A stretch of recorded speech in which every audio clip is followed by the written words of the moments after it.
Samajwadi party Uttar Pradesh में, जब देश में लोकसभा चुनाव हुए तो उत्तर प्रदेश में इंडिया गठबंधन का हिस्सा रही और कांग्रेस पार्टी को 17 सीटें दी चुनाव लड़ने के लिए। अब बारी है विधानसभा चुनाव की। महाराष्ट्र और में विधानसभा चुनाव होने हैं, हरियाणा में विधानसभा चुनाव घोषणा हो चुकी है। इन दोनों राज्यों में समाजवादी पार्टी कर रही है डिमांड कि उसको भी सीटें चाहिए गठबंधन में, हरियाणा में भी और महाराष्ट्र में भी। तो दोनों को लेकर बातचीत चालू हो चुकी है। कितनी सीटें मांग रही है समाजवादी पार्टी, कांग्रेस इसको लेकर क्या सोच रही है, कितनी सीटें वो दे पाएगी, इस पूरे विषय पर बात करेंगे। इसके अलावा हरियाणा और महाराष्ट्र में कांग्रेस फिलहाल जो गठबंधन है उसको लेकर क्या सोच रही है, कब तक टिकटें जारी कर सकती है, इस पर बात करेंगे। और सभी विषयों पर बात करने के लिए हमारे साथ होंगे हमारे वरिष्ठ साथी कुमार विक्रांत जी।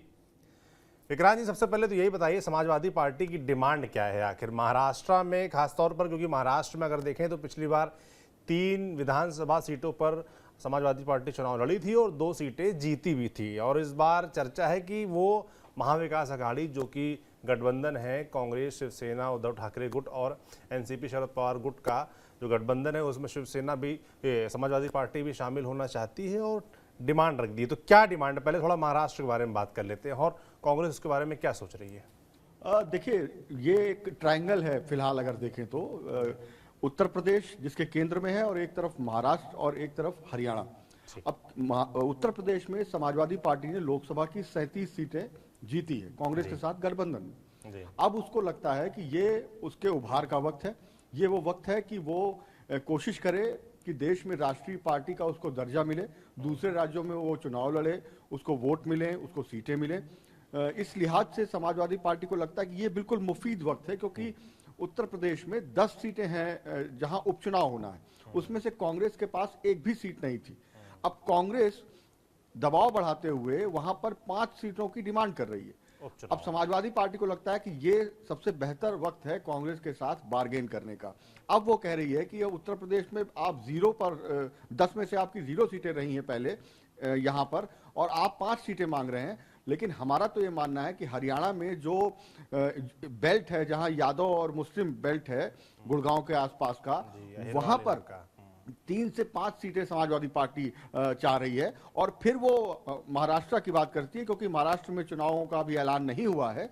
वहां पर महाविकास अघाड़ी में एक चर्चा बनी है कि समाजवादी पार्टी को इसका हिस्सा बनाया जाए, लेकिन सीटों की संख्या समाजवादी पार्टी 10 से 12 मांग रही है और इतनी सीटें देने के लिए महाविकास अघाड़ी खासकर कांग्रेस तैयार नहीं है।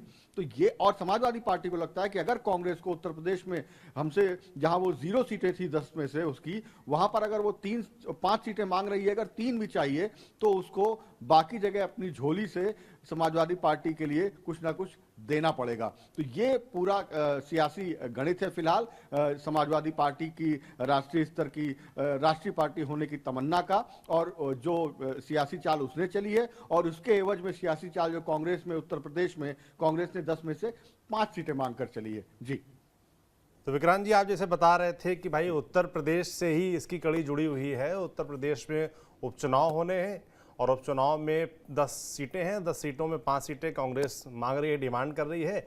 और समाजवादी पार्टी को लगा यही सही मौका है जब हमें भी अपने विस्तार के बारे में सोचना चाहिए, जब कांग्रेस सोच रही है। इसलिए उन्होंने हरियाणा और महाराष्ट्र दोनों जगह दावेदारी ठोक दी है क्योंकि उनको राष्ट्रीय पार्टी बनना है। आज खबर ये भी है कि अबू आजमी जो कि प्रदेश अध्यक्ष हैं समाजवादी पार्टी के महाराष्ट्र में, वो मिलने भी आए हैं अखिलेश यादव से लखनऊ में, और उन्होंने अपना पूरा प्रस्ताव रखा भी है कि इन सीटों को हमें मांगना चाहिए, यहाँ पर हमें डिमांड रखनी चाहिए। और मीडिया से बातचीत करते हुए उन्होंने ये भी कहा कि सीटें अगर नहीं भी मिलती हैं तो भी हम लड़ेंगे, महाराष्ट्र में अपना विस्तार हम देखेंगे, क्योंकि पिछली बार हम 3 सीटों पर लड़े थे और 2 पर जीते भी थे। और जैसा कि आपने बताया और मीडिया रिपोर्ट्स में चल भी रहा है कि 12 सीटें ऐसी हैं जिन पर नज़र है समाजवादी पार्टी की और डिमांड कर रही है। और आपने कहा कि कांग्रेस के लिए ये आसान नहीं होने वाला। थोड़ा सा हमें बताइए, समझाइए कि फिलहाल महाराष्ट्र में और महाराष्ट्र में तो अभी चुनाव होने बाकी हैं, चुनाव की घोषणा होनी बाकी है। खासतौर पर हरियाणा के बारे में बताइए कि लगातार खबरें आ रही हैं कि स्क्रीनिंग कमेटी बैठी हुई है, कांग्रेस आलाकमान बैठा हुआ है, चर्चा हो रही है टिकटों को लेकर। तो पहली लिस्ट हरियाणा की कब आ सकती है, और क्या हरियाणा में, क्योंकि चुनाव पहले वहां पर है, तो वहां समाजवादी पार्टी के लिए कुछ बात बन सकती है, ये वहां तो एकदम बात अब खत्म सी है।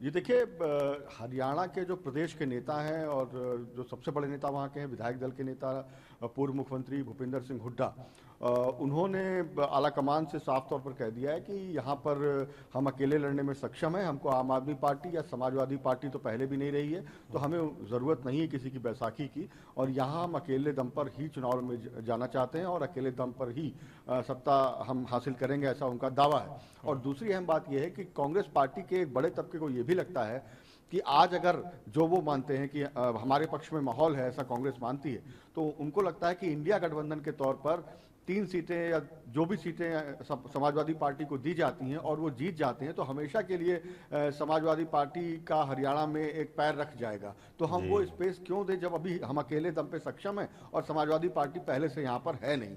तो अब प्रदेश के स्तर पर या कांग्रेस के बड़े तबके में तो ये है कि नहीं होना चाहिए, नहीं दी जानी चाहिए। लेकिन आज हमने जो हरियाणा कांग्रेस के प्रभारी हैं दीपक बावरिया, उनसे जब ये सवाल किया तो उन्होंने कहा कि मुझे इसकी जानकारी नहीं है कि समाजवादी पार्टी को सीटें दी जा रही हैं, नहीं दी जा रही हैं। इस मामले में अंतिम फैसला संगठन महासचिव केसी वेणुगोपाल आला कमान से मिलकर के करेंगे। यानी कि जब ये समाजवादी पार्टी के साथ जो भी तालमेल होना है राष्ट्रीय स्तर पर या दूसरे राज्यों में, वो अखिलेश यादव और संगठन महासचिव केसी वेणुगोपाल, राहुल गांधी, मल्लिकार्जुन खड़गे इस स्तर पर होगा, वो वहां पर बात जाएगी। लेकिन अगर हरियाणा राज्य की बात करें तो वहां के नेता इस पक्ष में नहीं है कि समाजवादी पार्टी को वहां पर जगह दी जाए। बिल्कुल, और आपने बड़ी मार्के की बात बोली भी कि कांग्रेस के नेता, खासतौर पर हरियाणा कांग्रेस के नेता ये सोच रहे हैं कि जहां समाजवादी पार्टी का हरियाणा में कोई वजूद नहीं है और अगर उनको 2-3 सीटें दे देते हैं और वो जीत जाते हैं तो वहां उनका वजूद कायम हो जाएगा और एक नई पार्टी की एंट्री हो जाएगी जो आगे पीछे चल के कभी ना कभी खतरा खड़ा कर सकती है कांग्रेस पार्टी के लिए। तो जाहिर सी बात है कि हरियाणा में तो मामला फंस सकता है। समाजवादी पार्टी और गठबंधन की जो बात थी वो तो समझ में आ गई, आपने समझा दी हमको, हमारे दर्शकों को भी समझा दी। थोड़ा सा ये जो टिकट को लेकर खींचतान चल रही है हरियाणा में, तो तमाम गुटों की बात भी होती है, कुमारी शैलजा गुट, भूपेंद्र हुड्डा गुट और रणदीप सुरजेवाला गुट, और जो प्रभारी लोग हैं उनकी भी चर्चा होती है कि उनके भी अपनी एक शक्ति रखते हैं टिकट बांटने में। तो ऐसे में इन गुटों के बीच जब चर्चा चल रही होगी टिकट बंटवारे को लेकर, तो उसको लेकर क्या चर्चा है? क्या किसी एक खास गुट के चलने वाली है, या जैसा कि कहा जाता है कि इस बार कांग्रेस ने पूरा भरोसा भूपेंद्र हुड्डा और उनके कैंप पर जताया हुआ है, उनको पूरा फ्रीडम दिया गया है, तो इन सब चीज़ों को लेकर क्या चल रहा है फिलहाल कांग्रेस में?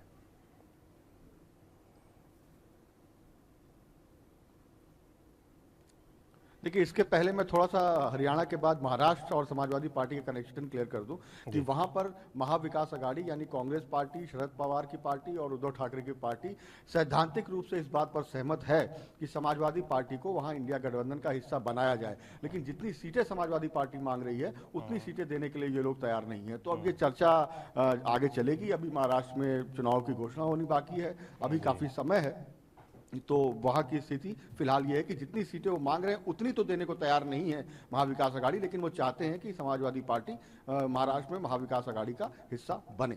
और दूसरी बात में जो आपने कहा कि हरियाणा की बात करें अगर, तो निश्चित रूप से वहां 2 गुट बड़े आमने सामने हैं। एक तरफ भूपेंद्र सिंह हुड्डा है और एक तरफ चौधरी वीरेंद्र सिंह, रणदीप सुरजेवाला और कुमारी शैलजा है। आप देखिए कि जो हरियाणा मांगे हिसाब की यात्रा निकल रही है, निकली, उसमें दीपेंद्र हुड्डा, भूपेंद्र हुड्डा और उदय भान जो प्रदेश अध्यक्ष हैं वो रहे, और जो दूसरी यात्रा कुमारी शैलजा की निकल रही थी हरियाणा को लेकर के, तो वहां उसमें रणदीप सुरजेवाला या चौधरी वीरेंद्र सिंह ही पहुंचे, उसमें प्रदेश अध्यक्ष उदय भान या हुड्डा परिवार नहीं दिखाई पड़ा।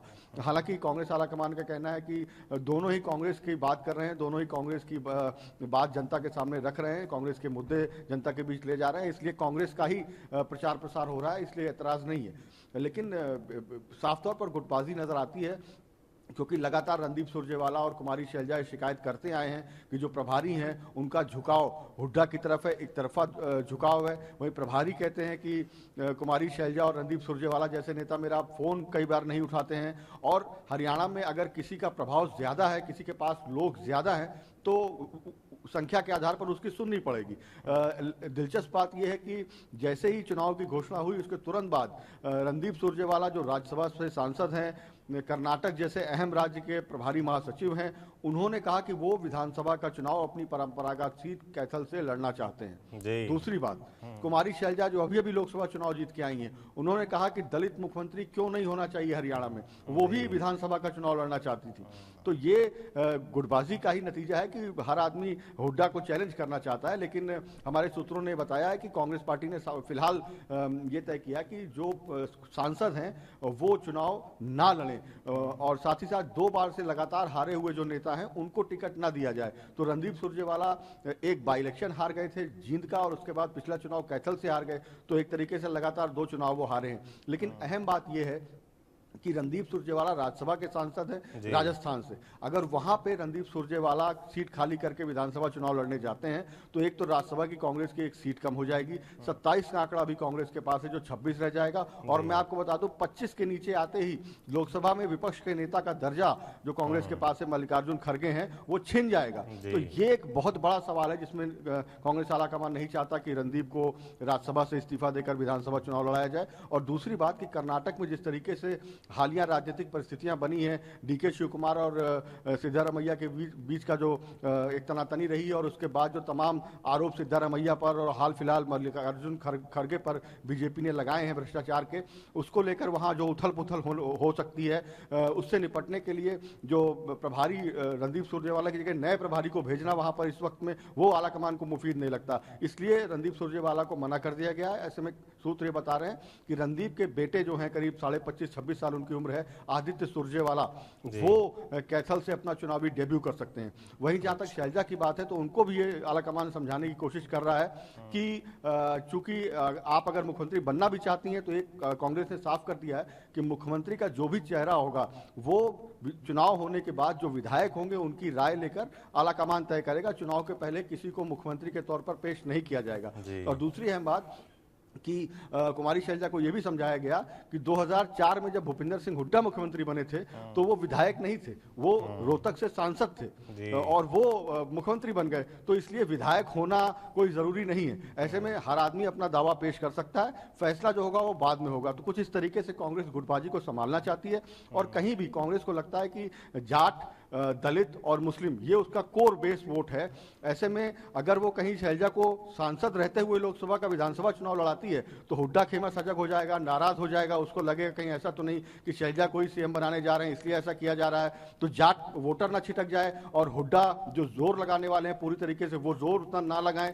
और तो इसलिए फिलहाल कांग्रेस आलाकमान सबको साधने में लगा हुआ है कि चुनाव के पहले किसी को ये ना लगे कि यही मुख्यमंत्री होने जा रहे हैं। लेकिन ये जरूर है कि टिकटों के बंटवारे में जिस तरीके से हुड्डा का प्रभाव रहा है, जिस तरीके से जैसा कि प्रभारी कहते आए हैं कि लोग उनके पास ज्यादा हैं, ज्यादा विधानसभाओं में लोकसभा चुनाव में भी उनकी टिकटों में काफी चली थी, तो अपने अपने इलाकों में जरूर शैलजा और सुरजेवाला अपने लोगों को टिकट दिलाने में कामयाब होंगे, लेकिन बड़े पैमाने पर हुड्डा समर्थकों को टिकट ज्यादा मिलने की संभावना है। हालांकि राहुल गांधी ने और खड़गे ने जो स्क्रीनिंग कमेटी है उसको साफ किया हुआ है कि आप जिताऊ उम्मीदवार को देखिए कौन किस कैंप का है, इस पर ध्यान मत दीजिए, क्योंकि वो सारे ही कांग्रेस के टिकट पर चुनाव लड़ेंगे और कांग्रेस के विधायक बन के आएंगे और फिर कांग्रेस के विधायकों की राय लेकर आलाकमान मुख्यमंत्री का फैसला करेगा। लेकिन इसलिए सभी को संभालने की कांग्रेस कोशिश कर रही है और सबको ये मैसेज दे रही है कि मुख्यमंत्री तो बाद में बनेगा, आप सब लोग कोशिश कीजिए,